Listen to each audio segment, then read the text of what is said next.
So today's daf is daf Vav. We're going to start on daf Hey Amid Beis, and it's approximately, I would say, maybe 10 lines up from the bottom, and it's going to begin with Reish Lakish Omar.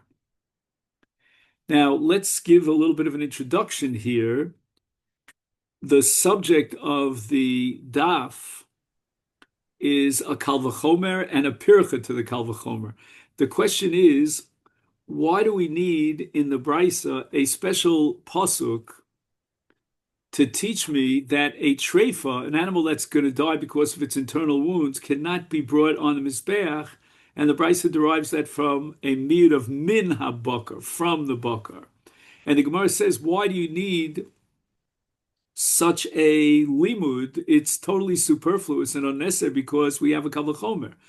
In the case of a Baal mum, the halacha is that if the animal has a mum, we're allowed to eat it, but yet it's possible mizbeach, meaning the standards of mizbeach are that much higher than hedjot, than our own personal eating. And treifa, which is so much more severe and stringent than balmum, because in the case of treifa, we're not allowed to eat the treifa. How much more so should it be excluded and disqualified from the mizbeach, from gavah? And therefore, we're stuck with the question, is there a refutation to this Kal Vachomer such that it would just justify the miyut of Min HaBakar? And that's what Reish Lakish is going to try to present over here. He says, Mishum de Ikal Meimar, Mefatem Haktores Yochiach.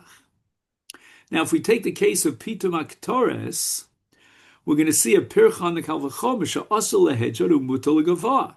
We're going to find from Pitum Haktores that the standards of Gavoa are actually lower in stringency than the standards of Hedjot, because we're not allowed to prepare a Ktores for our own personal use.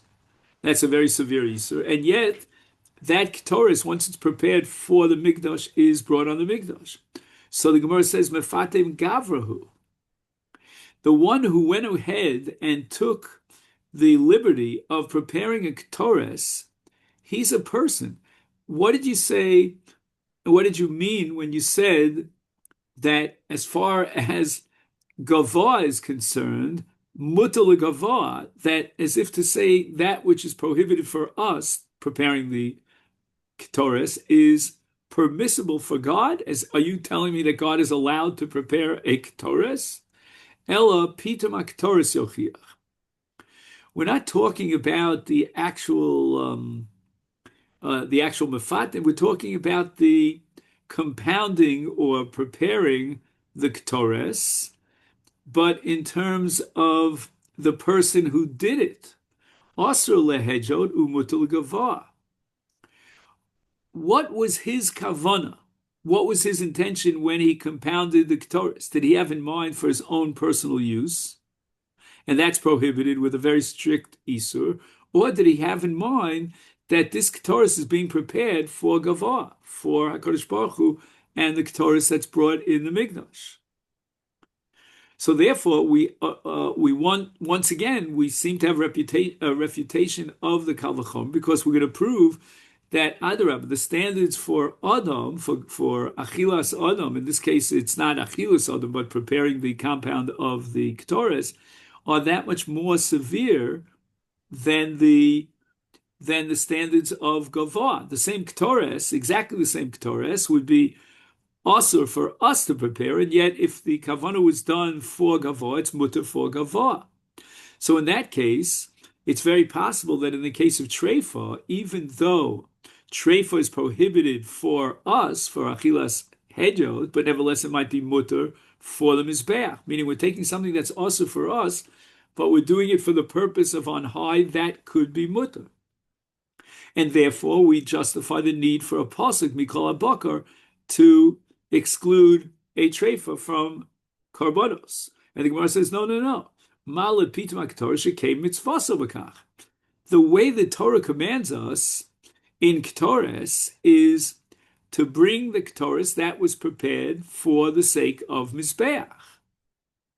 And that's that's not a valid pircha on the Kal Vachomer. I mean, this is the way the mitzvah is done. You can't tell me that, okay, here the Torah is being lenient for the Gavoah. No, the Torah is not being lenient for the Gavoah. This is what the Torah requires for Gavoah. And therefore, you could have no derivation here about being matir a treifa for Gavoah, because there's no mitzvah to bring a treifa in specifics for Gavoah. So the Gemara now is going to offer another possibility to explain why we hesitate to use the Kal Vachomer to derive the psul of treifa to mizbeach. Ma breder avinomar mishum deikol meimer Shabbos tochiach. We're going to find a case in Shabbos where the Torah is more makil for gavoah than it is for hedjot. Sha'asura lehedjot umuteres legavoah. We bring a carbon which is called an olas hatomid, and that olah involves many, many different malachas, and you're allowed to bring it on Shabbos. So that means for the sake of gavoah, we're going to permit that which is also for us. Because if a person would do those malachos that are involved in hakrovas hatomid for his own purposes, he would violate many different malachos. So once again, we see a slug up to the Kal Vachomer, because we see that the standards of Adam are that much more severe, but we drop that standard when it comes to Gavoah, and therefore maybe in Treifa we're going to drop those standards. So the Gemara says, what are you talking about? Ma'ala Shabbos, shekein hucha mechlola, eitzel hedjo b'mila. The Torah says that you circumcise the son on the 8th day, even if it coincides with Shabbos. So we see that we're able to override the Shabbos for the sake of, in this case, Mila, and also for the sake of bringing the Karbanos. So this is a special heter with regard to Shabbos for the sake of a greater mitzvah, but that is no proof whatsoever with regard to bringing an animal which is prohibited to us onto the Mizbeach and say that, well, we're more makel for Gavoah. We're not more makel for Gavoah. The Gemara says, Atu Mila Tzorach Hedjotu? I don't get, you're telling me that that Mila is asur when I do it on a weekday and it's mutter on a Shabbos, and you want to say that that proves hutter v'chlala? What are you talking about? When I do a Mila on any day of the week, I'm not doing it for Gavoah. I'm doing it for the mitzvah of Mila. Ella, therefore, the Gemara has to show a different set of cards, so to speak. Ella mal Shabbos shekem mitzvah so b'kach. The reason why you can't prove anything from Shabbos is the same logic as to why you couldn't prove anything from Pitum HaKtoros, because Pitum HaKtoros is part of the mitzvah, and so too, in the case of Mila, that's part of the mitzvah, and in the case of Olas Shabbos b'Shabbatot, to bring that korban olah, that is the mitzvah. But where do you find that the Torah lowered its standards with regard to the gavah in something that's not a mitzvah? And therefore you have no proof about treifa, because we don't find in any case of treifa that it's a mitzvah dafka to bring a treifa on the mizbeach. Rav Adavar Abba Omar. And now again, we're going to try to explain why we have a pircha on this Kal Vachomer that justifies the need for Mikol Bakar. Mishum de Ikol Meimer Kilayim Tochiach. We're going to show you a case where Kilayim is mutal mizbeach, and we lower the standards for gavoah, whereas lahedjot it's asur. For example, the case of kilayim. Now, what's the case of kilayim that we're talking about? We're talking about tzitzis.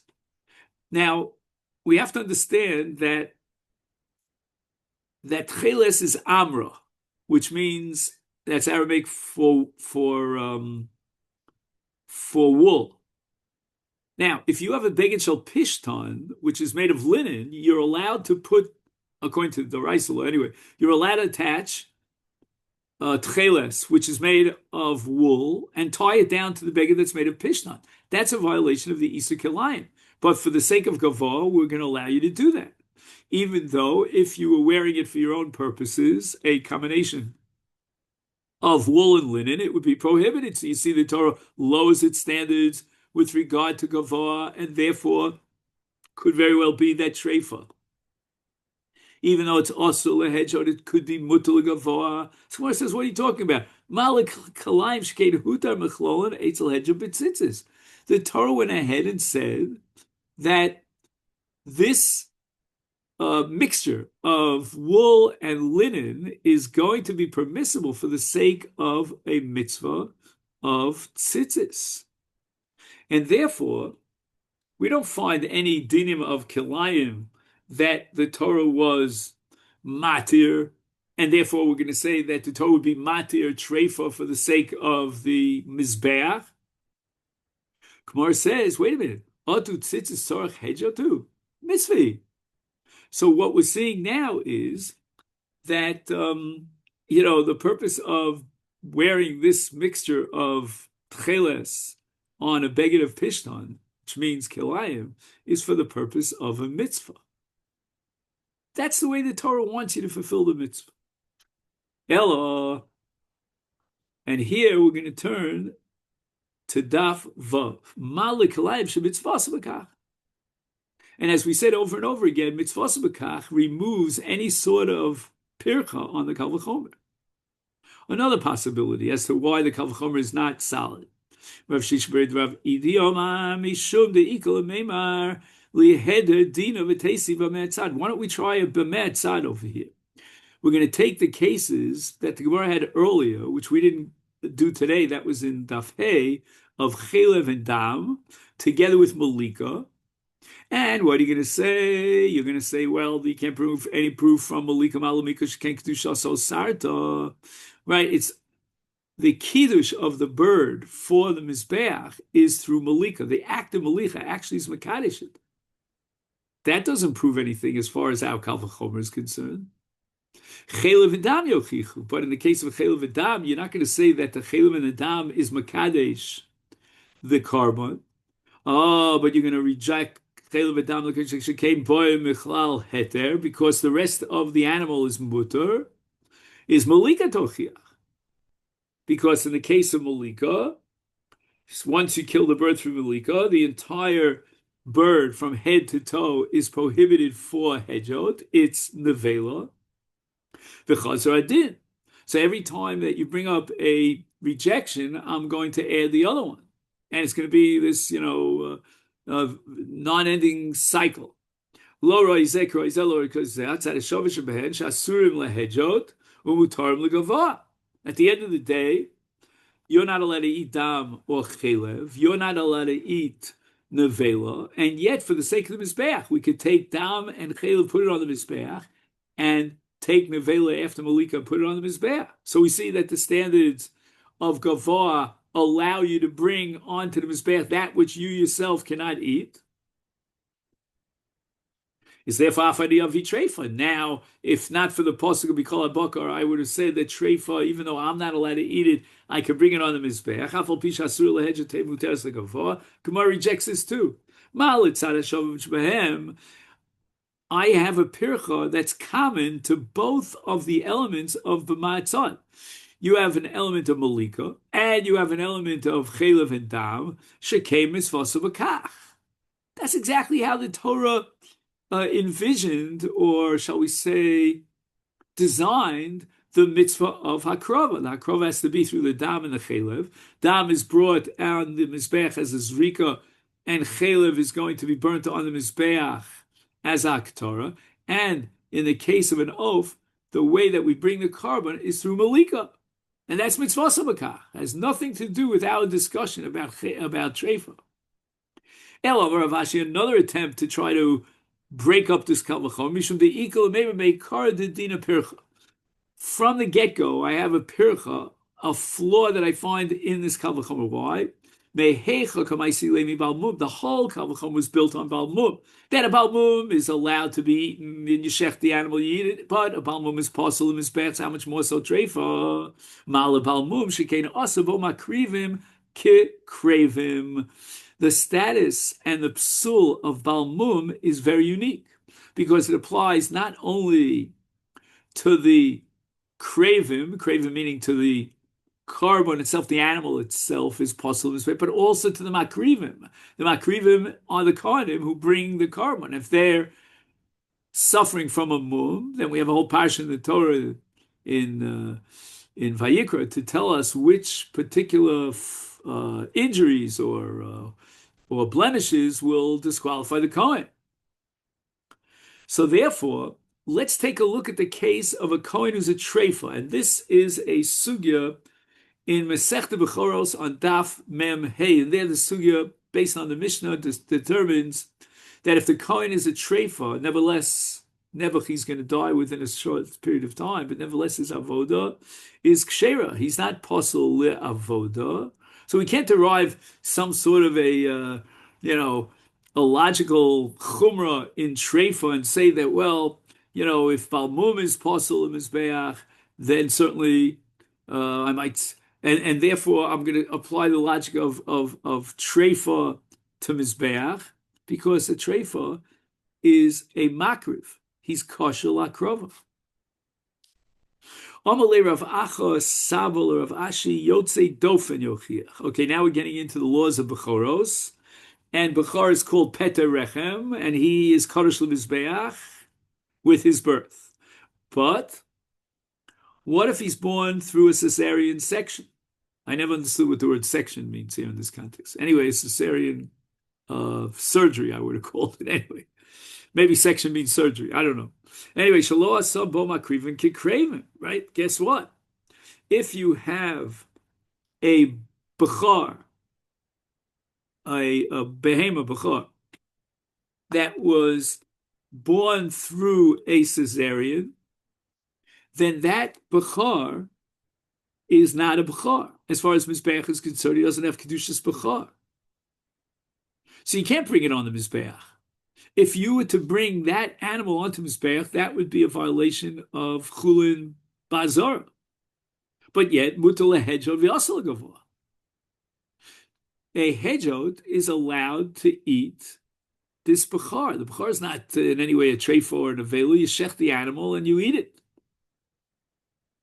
So therefore, we're back to square one, because we really don't understand why we need a pasuk to exclude treifa, because we see that the standards of Gavar are that much greater and more strict than they are for Hejod. A Hejod is allowed to eat this Bechar that was Yotzei Dofen, whereas the Mizbeach rejects the Bechar Yotzei Dofen. So Gemara says, you know what? I wouldn't prove anything from Yotzei Dofen. Mal Yotzei Dofen, Shekein Edo Kadosh B'Bechora. It's not pshat that the Torah says, well, we have standards and therefore this animal doesn't reach our standards. No, this animal is not a Bechar. A Bechar is defined as Peterechem. This is not a Peterechem. And therefore, when we come to a treifa, if let's say, this is where Rashi steps into the picture, Rashi says that if, let's say you had a Bechar that was a treifa, then maybe we would say that it's kosher l'mizbeach. The fact that it's excluded from Bechar is only because it's not a Bechar. In Metzius, it's not a Bechar. It was a cesarean birth. But it very possibly might be that it's kosher l'mizbeach, and therefore, how do I know that a treif is excluded and disqualified from mizbeach? I need the pasuk, as we said before. So Gemara answers, wait a minute. Balmum yochiach. Are you telling me that you need a pasuk to teach me that a treif is excluded from mizbeach and it's possible? I'm going to prove from Balmum.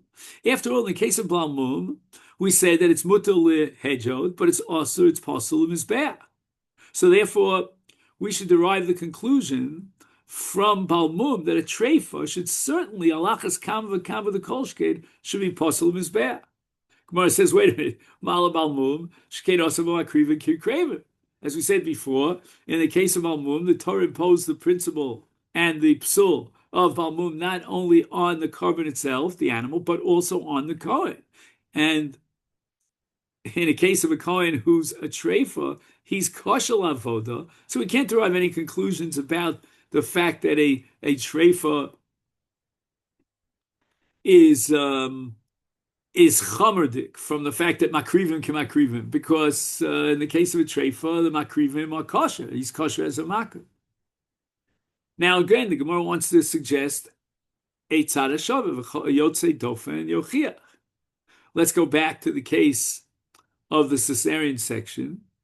And we said that you can't create a Kedushas Bechor for Mizbeach if it was born through a cesarean section. And yet, if the Kohanim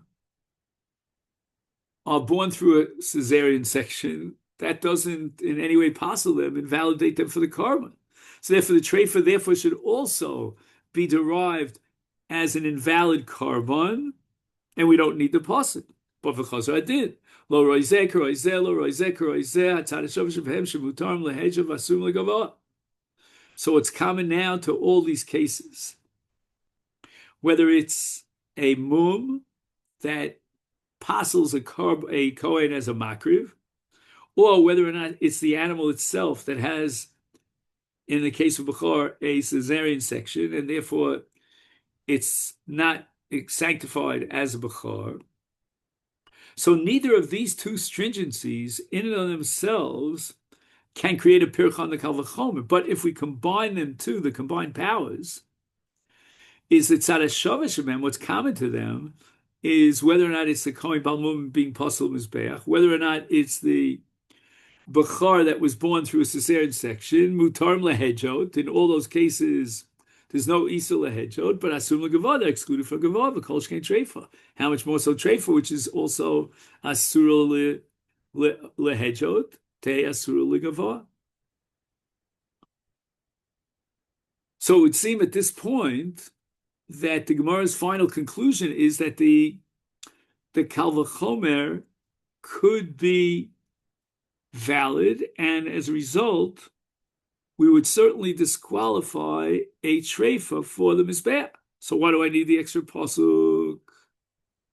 So Gemara says, no, I need the extra pasuk. You can't derive any conclusions from the combination of the balmum together with the cesarean section for bechor, and therefore decide that treifa is excluded from the mizbeach.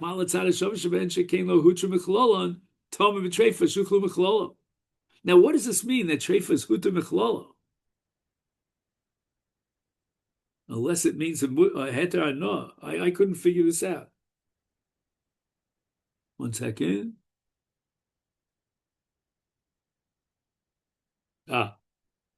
So he says on the bottom, you really don't know what's going on until you read the next sugya. What are you talking about? Ilema malika.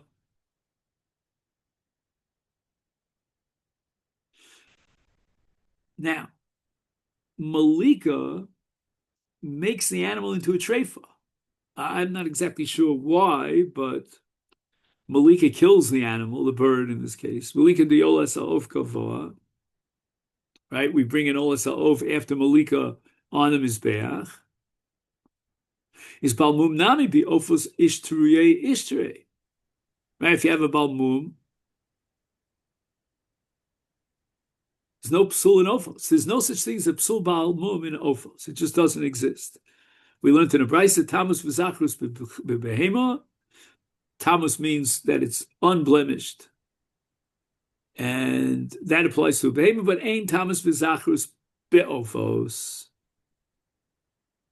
Ela malika dechatas of lakon. Let's try our look at, take a stab at malika b'chatas of, not malika ba'olasov. And in the case of a malika ba'olasov, the kohanim are allowed to eat that which is normally what? That which is normally treifa, nevela. And therefore I could derive, just 1 second. What are we up to? We're up to the shlug up or the kalvchor, which is 1 second.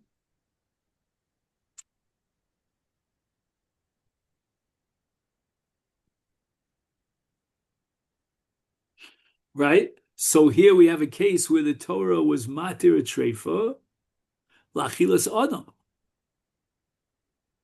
So that would slug up the Kal Vachomer, because all Kal Vachomer is built on the fact that treifa is also lachilas adam. But here we have a case of chatas ha'ov that the treifa after Malika is mutal l'adam.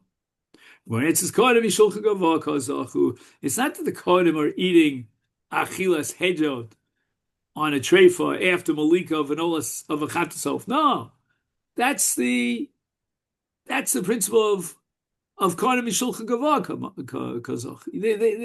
This is not all about the Kohanim, it's about the Shulchan Gavah. And the Shulchan Gavah is what's matirit.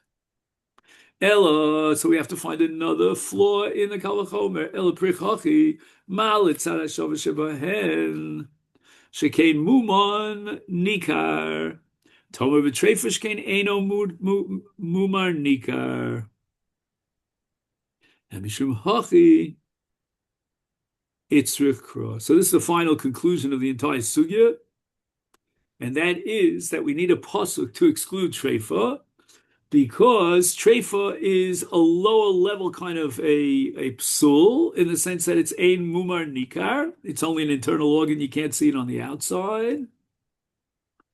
Whereas everything else that we mentioned here, whether you're talking about a balas mum, that's psul mizbeach, whether you're talking about a cesarean birth, you'll say dofen, as far as bachar is concerned, excluded from the mizbeach. All that is nikar. It's nikar. Everybody sees it. Mishum hachi yitzrikra. Fekti gemara treifa me'ochen afka. I'm going to bring you another source for why treifa is excluded from the mizbeach, and therefore I obviate the need for mikol bakar. Lahotzi as a treifa me'osam nafku could derive from a pasuk in Yirmiyahu Hanavi. I'm sorry, in Yechezkel Hanavi. Mimashki Yisrael. And what do we derive Mimashki Yisrael? Mina mutar b'ficha, mutar b'Yisrael. So that means any carbon that you bring on the mizbech has to be something that you can eat, but a treifa you can't eat, and therefore, just like it's excluded from achilas adam, therefore ipso facto it's excluded from achilas mizbech. Mikol asher yavor tachas hashevet.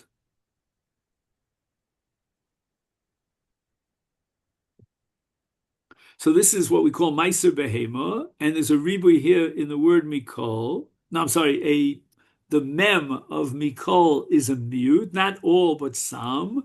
Prat l'treifa she'eino veres.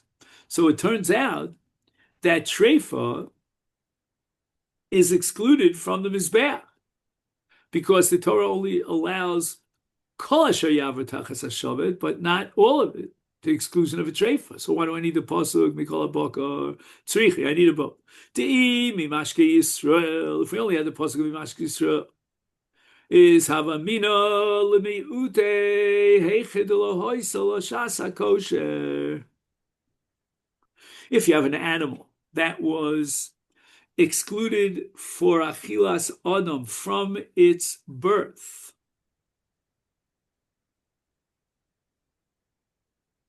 so I guess the Gemara is assuming that it wasn't that the animal got an injury at some point, it ate, it swallowed a nail, but rather it was born a treifa. And that's called lohoisel shasa kosher. From its birth, it was already prohibited. And how do we get that conclusion? Because dumya di arla uklaya kerem,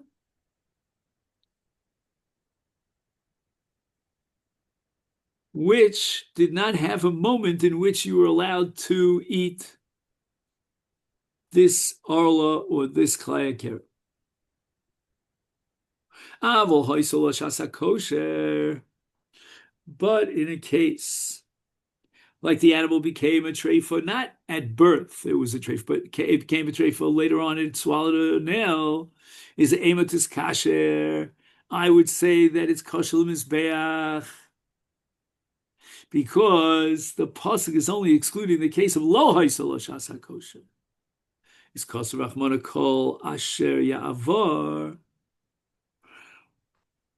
So therefore it says kol, and we're going to exclude even in a case of a treifa that had a shasa kosher.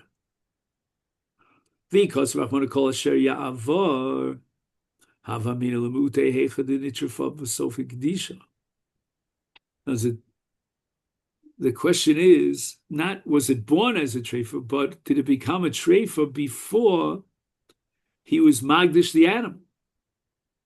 And therefore, it's logical to assume that the Torah excludes only that case where the animal became a treifa and subsequently he was magdish it. Tumya demase.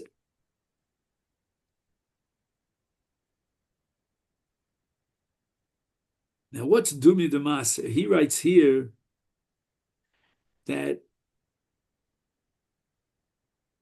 right, Tachsa Shevet, it says one by one, declare the 10th one to be Mas. The treif is excluded because it cannot be made to pass under the staff.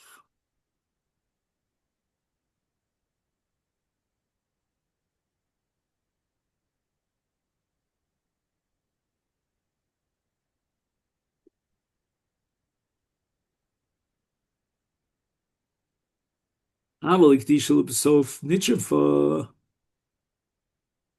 Right, he was Magdish, and it was a shlema, it was a healthy animal, and then later it became a trait for the be'ina, to be'ina, the akshavi chasya, at the moment that he was Magdish, and it was royal mizbeach, ema tis kasher. If I didn't have the posuk mikol behema, I would assume that this treifa that was not a treifa, the shas hakdosha, could be kosher mizbeach, kos v'rachmonim in a boker. In other words, the havamina here is that treifa with regard to the mizbeach was excluded because he can't be magdish. But let's say you're magdish before it came a treifa, then you could bring it on the mizbeach. The Mishnah says echad minchas chote ve'echad kol hamenachos shekmotzon zar. Right, the kmitza was done by a zar. Now we're not sure. The Gemara is going to vacillate whether a kmitza itself is an avoda. But in any event, a non-Kohen, obviously his avodah is possible.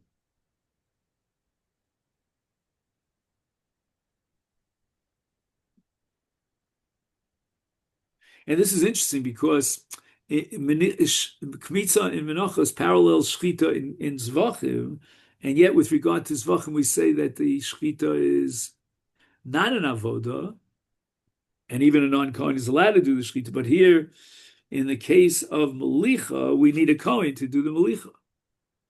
Onen, right? He's also excluded from the avoda of a Kohen. He's possibly avoda. Tful Yom, right? In other words, he went to the mikveh today, but he still needs Harif Shemesh, so he's still Tomei. Or if he didn't wash his hands or his feet in the Me'akiyar, Haril, Tomei, Yoshev, Omer al Gabi Kalim, al Gabi Behema, al Gabi Ragli Chaver, Posel. So the Kmitza is invalidated in all these cases. Now the question is going to be, can you start from scratch again? If, let's say, the Kmitza was done by, shall we say, a non-Kohen, can a Kohen come by now and do the Kmitza? Or is it lost of it? So that's the machlokas here in the Mishnah between Tanakama and Ben Beseira. And specifically, the case that is identified as part of this controversy is Kametz B'Smol. He did the Kmitza with his left hand, which parcels it, and according to the Tanakama Van Mishnah, that's it. Ball game over. But Ben Beseira Omer disagrees, says Yachzir. He could take the Kametz from the Kli in which the Kmitza was done, the Yachzir v'yikmos b'yamin.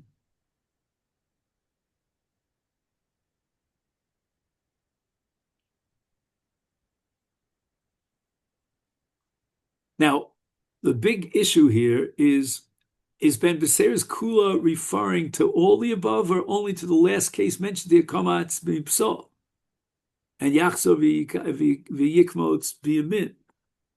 So that's going to be the Sugis HaGemara. In any event, here's another list of situations where the Kmitza is Psula.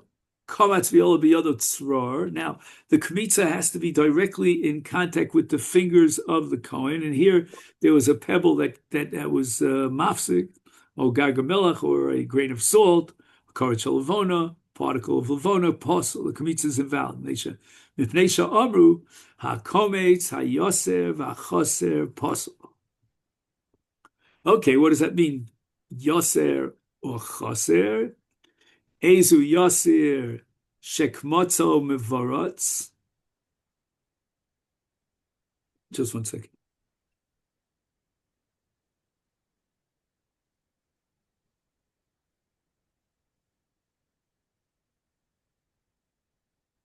Okay, I think what the Mishnah is trying to say is that in order to kmitza, the Kohen has to have the kometz inside the kli, such that his fingers come in contact with the kometz that's inside the kli. If there's a tzror, then his hands don't come in contact with the entire mincha. And therefore, if you require the kometz to be inside the kli, then therefore, now there's something called a mavorotz. Mavorotz means that he had piles and piles of kometz in the kli.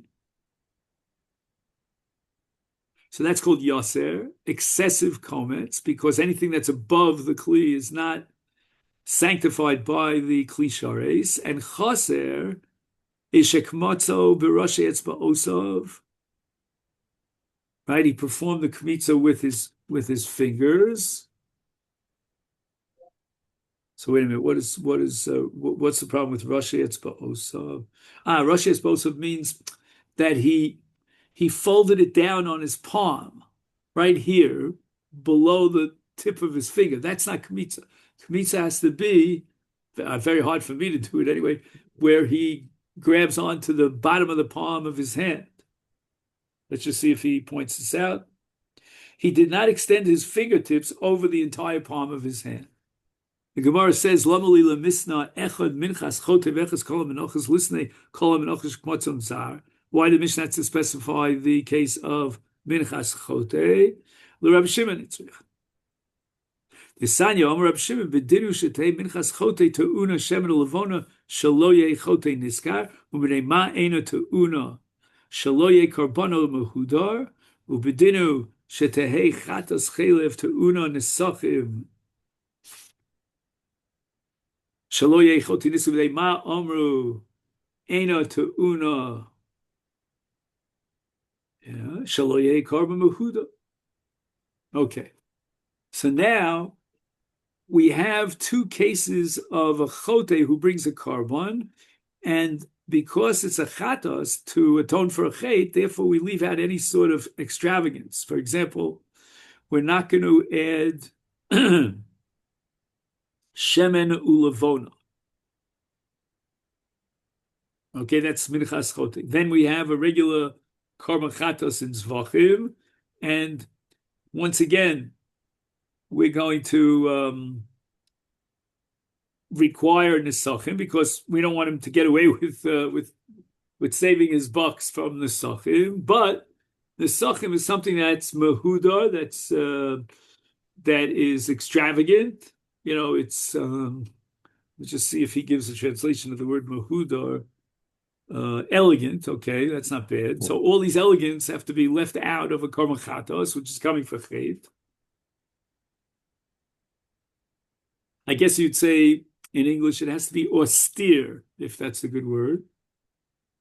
Salke daitrad mina hol v'yomer Rab Shimon shelo yeh korban mehudar ki kamtzi la psulin nami tiskasher. Wow, this is a very strange, jump over the gap over here. That we should allow a posel who's disqualified to do the kmitza of a korban chote, of a minchas chote, because that's also a kind of austerity, so to speak, a lack of elegance, right? That the avodah is performed by someone who's disqualified. Kamash Malona, Mishnah wants to therefore tell us, no, that's not even Rav Shimon concedes that a kmitza of a korban chatos, minchas chote, is subject to all the same disqualifications, meaning including a a case of apostle.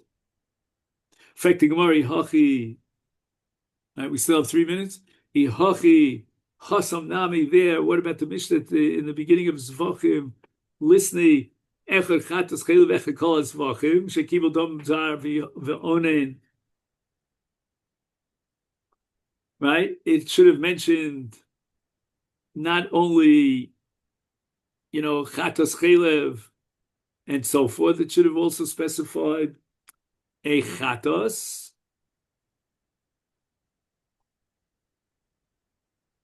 Reb Shimon Itzrich, and again we'll apply the same principle that we needed for a chiddush of Rab, right? That these psulim of a zar or an onen, you might think according to Reb Shimon it should be kosher. No, you have to tell me that's possible. Alma came into tonale kol v'lo katani chutz kulu mashma. Ochenami came into tonale kol v'lo katani chutz kulu mashma. So our Mishnah says in regard to all the karbanos, and that's going to include all the karbanos, including a chatos, and that's how we're going to apply it to the Mishnah in Zvachim, and therefore we should apply it here too with regard to Menachos. So again, we're still back to our original question, square one. Why did the Mishnah have to mention Minchas Chotei? Itzrich, we need it. Salkid Daitach Amin, I would have said that Hoil Ve'u Kimna L'Reisha. The Loker of Shimon, right? If we go back to the Reisha, we said it's not like Reb Shimon, because Reb Shimon holds that if you brought a mincha shalol lishma,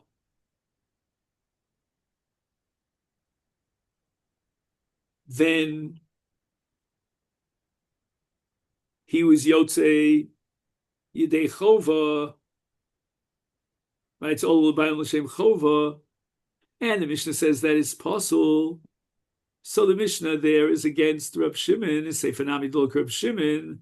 Maybe what follows that Mishnah is the Lok Reb Shimon, and therefore Reb Shimon would hold that even though the Minchas Chotei was brought by that Kohen who was excluded, or a Zar who's not even a Kohen, and Onen, etc., and there's some logic to say that the Minchas Chotei should not be elegant, as we said before, and therefore maybe Reb Shimon would be of the opinion against the Mishnah that the korban would be kosher. Kamash Malon, the Mishnah has to tell me no, that even Reb Shimon would agree that if a posel brings a zar and onen brings a Minchas Chotei, it's possible. Okay.